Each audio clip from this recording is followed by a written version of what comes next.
Bienvenidos a Desafío, un diálogo con personas que tienen algo para decir y mucho para enseñar. En esta oportunidad vamos a dialogar con Javier González, un joven que pasó por el consumo de drogas y ha salido, se ha reconvertido y quisiéramos que nos cuente ese testimonio de vida en ese mundo que es el mundo de la droga que la mayoría desconocemos.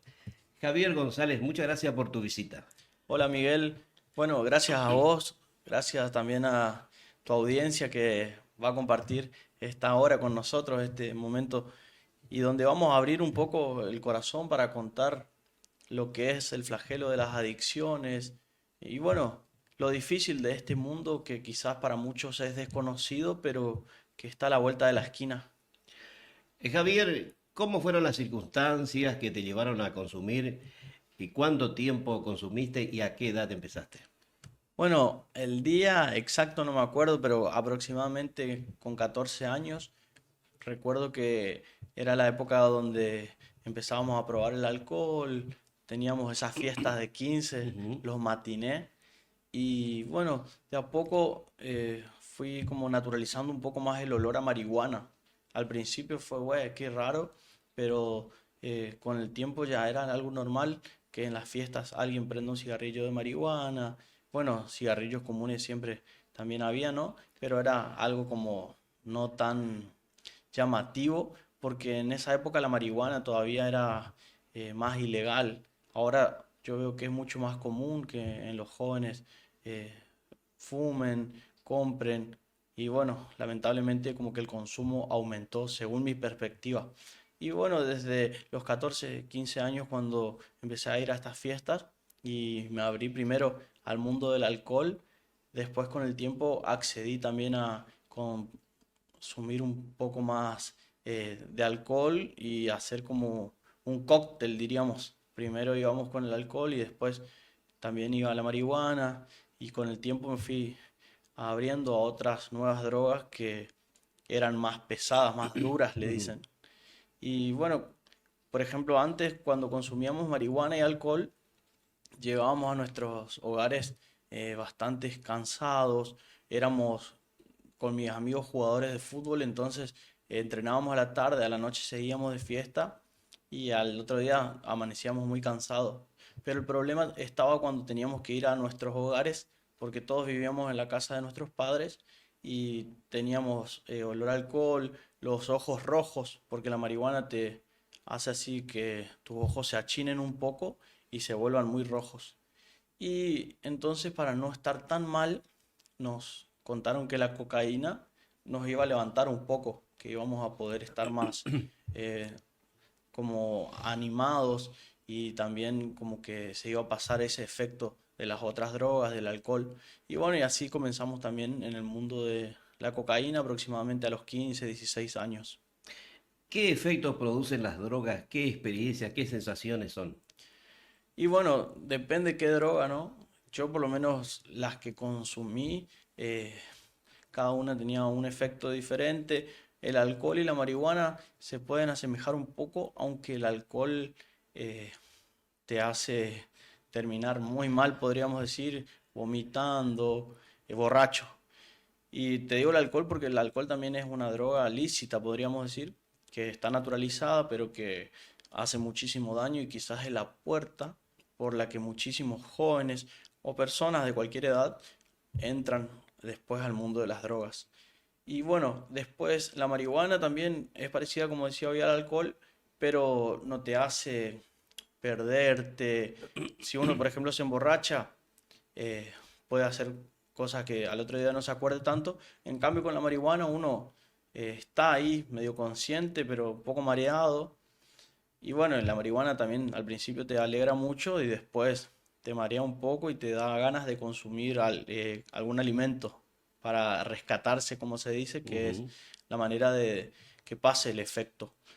Y bueno, y la cocaína, como decía hoy, te ayuda a activar, a levantarte, te dilata las pupilas, uno está más, Hiperactivo. sí, mucho más hiperactivo. Esa es Ujú. la palabra. Como que tu corazón empieza a bombear más rápido, sentís como que estás más fuerte, como que te da una energía nueva. Ujú. La droga es transversal. Hombres, mujeres, pobres, ricos. Sí, bueno, yo escuché por ahí que la droga no hace acepción de personas, como Jesús en la Ujú, iglesia. sí. Escuché eso, que la droga no tiene en cuenta si sos rico, si sos pobre, si sos viejo, si sos joven. Lamentablemente, cada vez hay personas con menor edad que entran al mundo de las drogas, digamos personas de 10, 11, 12 años que vemos muchas veces quizás en el basurero recolectando comida y te vas, hablas o pasás y algunas veces te das cuenta que están con algún estupefaciente Ujú. encima. Lamentablemente, porque tendríamos que estar ahí como sociedad o el Estado también acompañando, bueno, a estas infancias, adolescencias que están tan vulnerables. Y también hay personas de gran edad, podríamos decir viejos o personas mayores como padres, abuelos, que también de a poco se fueron metiendo en este mundo de las drogas y bueno, hoy en día vemos personas de todo tipo y como bien vos decías, no hace acepción de personas, es transversal, o sea que nadie está exento y eso es lo más importante, que uno tiene que estar atento a su familia, sobre todo si uno tiene hijos, sobrinos, hermanos más jóvenes, cuidarlos porque esto es un flagelo que afecta a toda la sociedad. Javier, hoy acceder a la compra de droga es mucho más fácil, más accesible que en otra época. Y yo creería que sí. Bueno, en mi época por lo menos Ujú, nosotros teníamos que ir a la villa a comprar. ujú. Decíamos que íbamos a ir a pegar. Esa era la manera que le llamábamos a ir a comprar. Y bueno, era muy difícil por ahí meterse en algunos barrios más pesados que uno no conoce. Se cobra el derecho de piso, que es que a veces te piden plata. Si pasas por ahí y no te conocen, te quieren robar. O bueno, lamentablemente también algunas veces uno tiene que estar viviendo situaciones que no quiere, por ejemplo, entrando a una casa desconocida, metiéndose a un pasillo para comprar y es una manera también de arriesgar la vida. Quizás eso en mi momento de compra y de consumo de drogas le ponía como un poco más de adrenalina a este viaje que queríamos buscar a través de las drogas, porque siempre el que iba a comprar o a pegar, es como que nosotros le dábamos la bendición, en cierto sentido, le dábamos un abrazo, le decíamos que ojalá que vuelva bien, era todo un tema. Y cuando uno iba también sentía como ese riesgo, ese temor de que no sabía si iba a volver. Algunas veces cuando fuimos a comprar en bicicleta, nos tiraron, por ejemplo, un cuchillo, tuvimos que Mm. levantar la bicicleta para que no nos pegue el cuchillazo. Y así varias veces nos salieron a correr.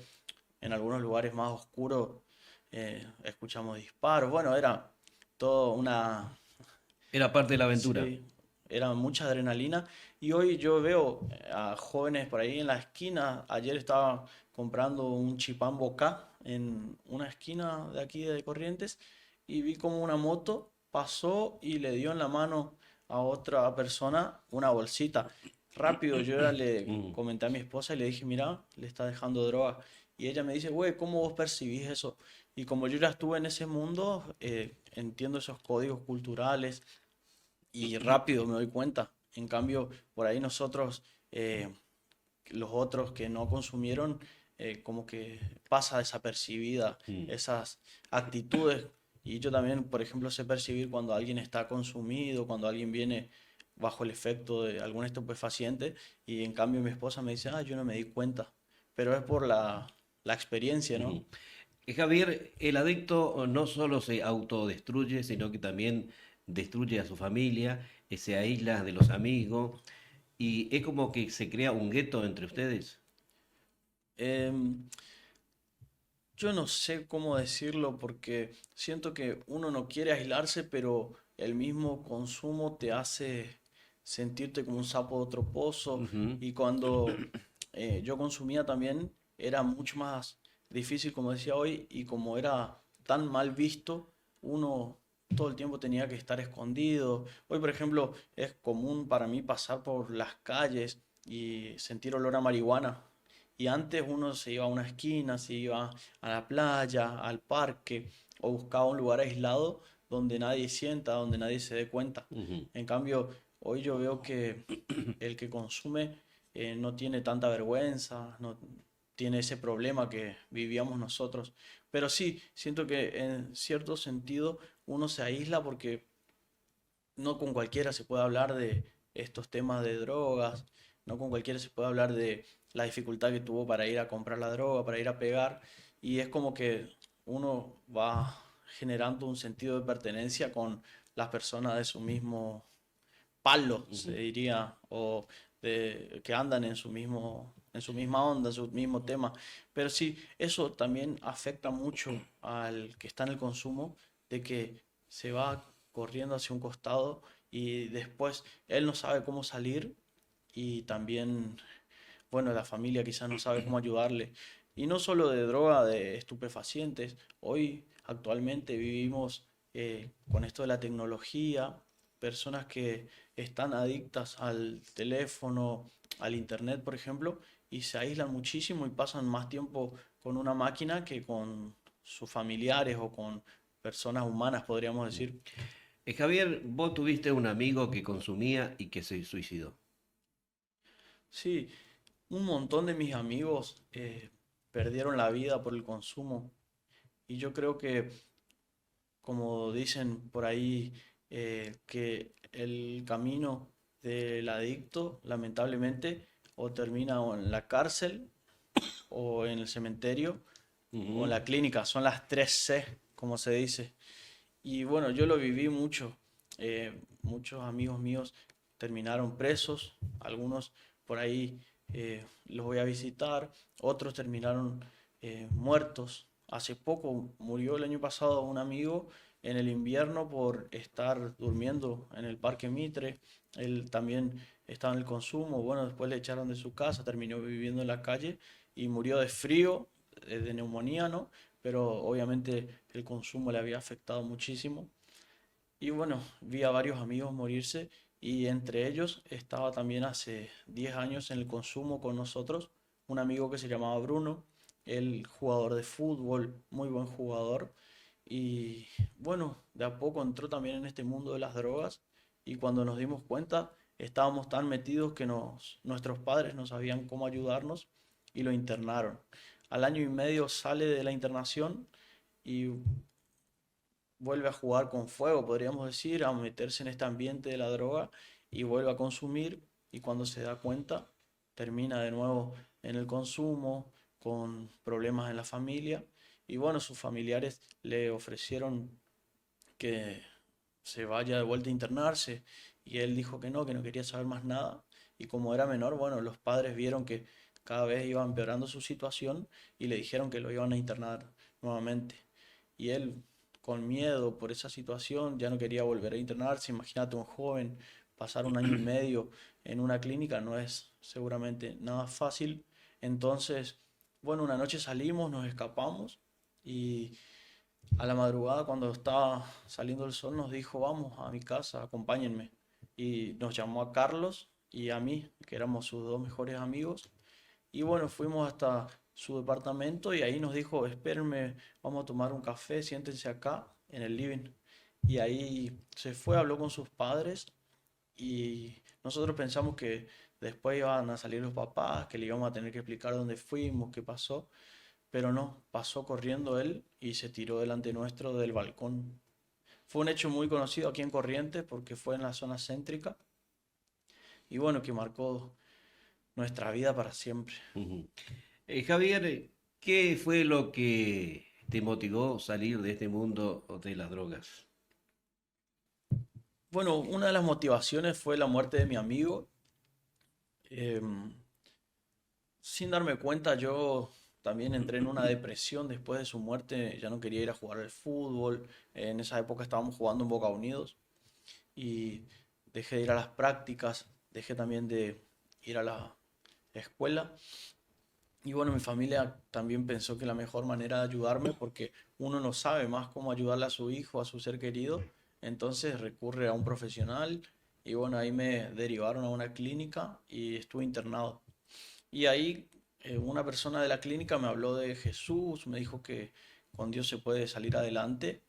Yo había hecho entrar drogas porque, bueno, pensé que iba a tener un momento para consumir, pero no. Cuando me encuentro con esta persona y le cuento que tenía esa bolsa con marihuana, me dijo, Dios te liberó para que vos vivas en libertad, pero es una decisión tuya.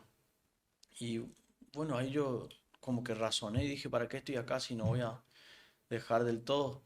Porque yo pensaba que, bueno, todas las drogas que me hacían mal era la cocaína, las pastillas, el pegamento, el LSD, pero no la marihuana. Pensaba que esto era algo que no me hacía tanto daño. Y bueno, cuando hablo con esta persona, tomo conciencia de que todo esto estaba afectando mi vida y obviamente mi cuerpo, mi mente. Y ahí, bueno, decidí tirar esa marihuana en un inodoro y sentí como una liberación en mi corazón, como un nuevo tiempo. Y también comenzó un proceso nuevo en mi vida, que fue el de querer dejar de a poco el consumo. Y cuando me di cuenta, bueno, pasaron 10 años que estoy, gracias a Dios, en el camino, podríamos decir, de Dios, porque después me acerqué a la iglesia, conocí un grupo acá en Corrientes, en Jesús Misericordioso, que es una parroquia que queda en Cazadores Correntinos, Similán. Y ahí, bueno, me dieron herramientas para que pueda dejar el consumo y gracias a Dios, nuevamente digo porque siento que fue una obra de Dios porque yo había intentado con psicólogos, ya había tenido otras internaciones así más cortas, también había intentado de otras formas y nunca había podido porque el adicto quiere salir, o sea, uno sabe que se está destruyendo, uno sabe que se está aislando, que se está perdiendo de momentos lindos con la familia, con los amigos, con la escuela, con la vida, ¿no? Pero bueno, uno intenta y vuelve a caer, vuelve a caer. Entonces, yo había intentado de muchas formas y cuando comencé a caminar en este camino de la iglesia, de Dios y de un grupo de personas que me dieron la mano, que me acompañaron, bueno, como que descubrí un nuevo camino y que la verdad me ayudó a volver a tener sentido en la vida, a encontrar un proyecto de vida y también a tener ganas de vivir, porque después de la muerte de mi amigo yo nunca más pensé que iba a poder salir adelante, nunca más pensé que iba a poder volver a ser feliz. Javier, sos un hombre de fe católica y estás trabajando en el Hogar de Cristo. ¿Qué es eso del Hogar de Cristo?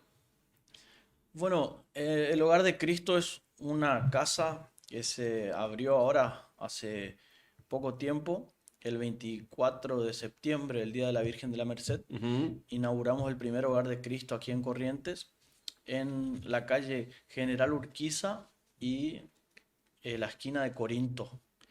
General Urquiza y Corinto. Y bueno, es atrás de la terminal de Corrientes y es un hogar donde uno puede ir a recuperarse, hacer una internación y bueno, ya hay más de 10 chicos internados. Yo no es que trabajo ahí, sino que, bueno, hace muchos años que participo en el grupo de la iglesia y vamos por ahí, acompañamos y bueno, y los pibes ven que nosotros pudimos salir y como que el testimonio les ayuda a creer que se puede dejar las drogas y no solo eso, sino que también uno puede volver a estudiar, como en mi caso que pude volver a la universidad, terminar mi carrera. Bueno, ahora estoy terminando licenciatura en comunicación social y también, bueno, reconstruir mi vida, volví a jugar al fútbol, volví a noviar, ahora me casé con mi esposa, formamos una familia y tenemos 2 hijos y bueno, y un montón de otras cosas que como que eran imposibles, impensadas para mí y cuando los pibes que están internados o las pibas, porque también hay chicas, ven que uno pudo volver a levantarse y a hacer una nueva vida, como que creen que es posible. Y bueno, en este hogar se trata de eso, acompañarlos para que puedan también ellos hacer su proceso y comenzar una nueva etapa en su vida. El Papa Francisco dijo que el narcotráfico tiene complicidades de la política, la policía, la justicia y el poder económico. son traficantes de muerte.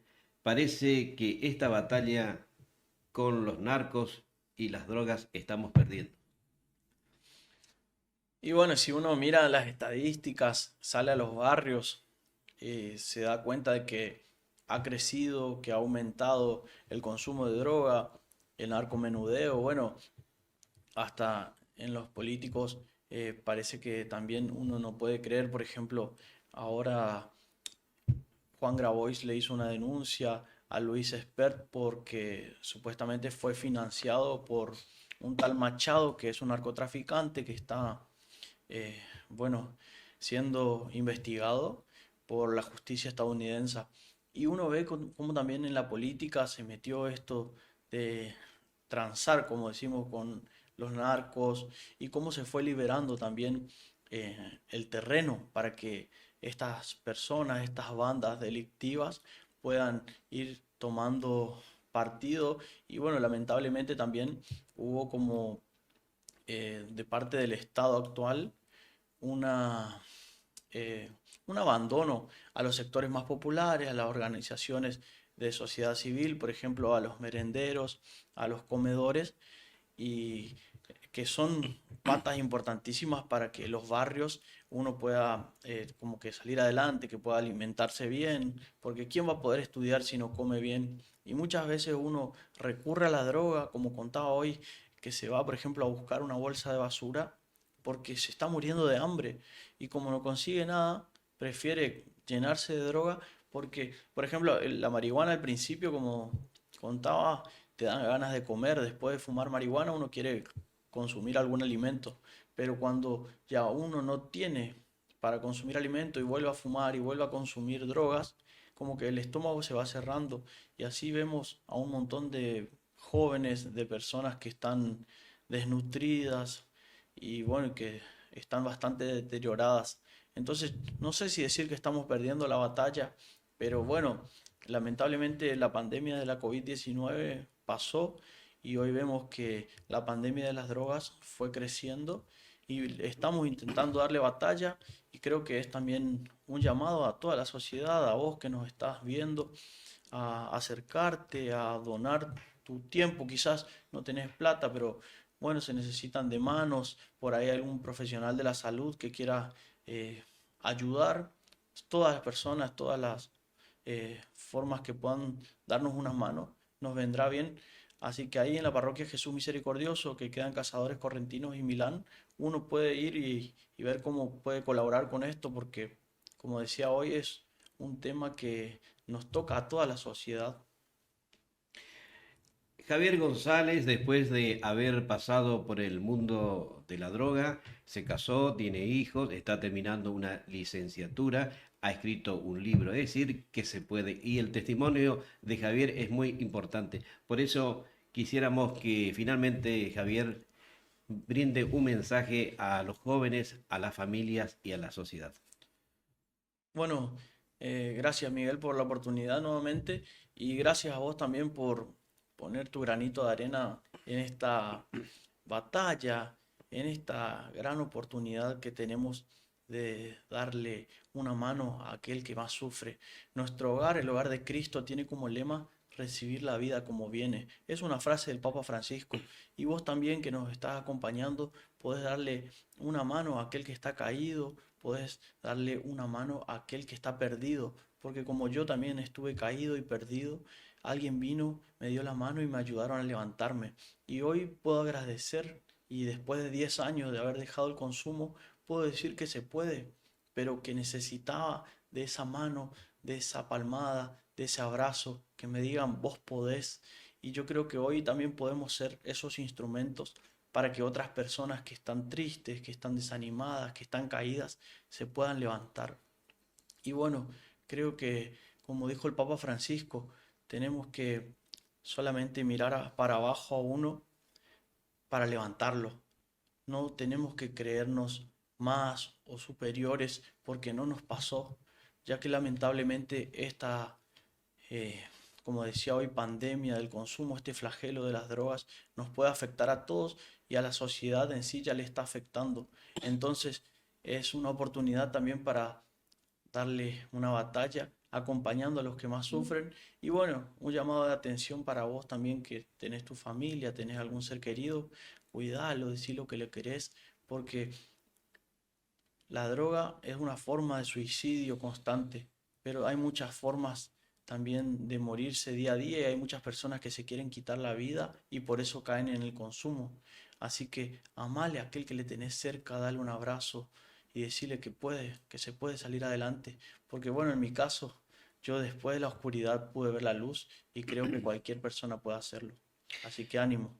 Javier González, muchas gracias por tu testimonio. Y finalmente quiero cerrar con las palabras del Papa Francisco, quien expresó: cada drogadicto lleva consigo una historia personal diferente que debe ser escuchada, comprendida, amada y en la medida de lo posible sanada y purificada. Siguen teniendo más que nunca una dignidad como personas, hijos de Dios. Todos tienen una dignidad.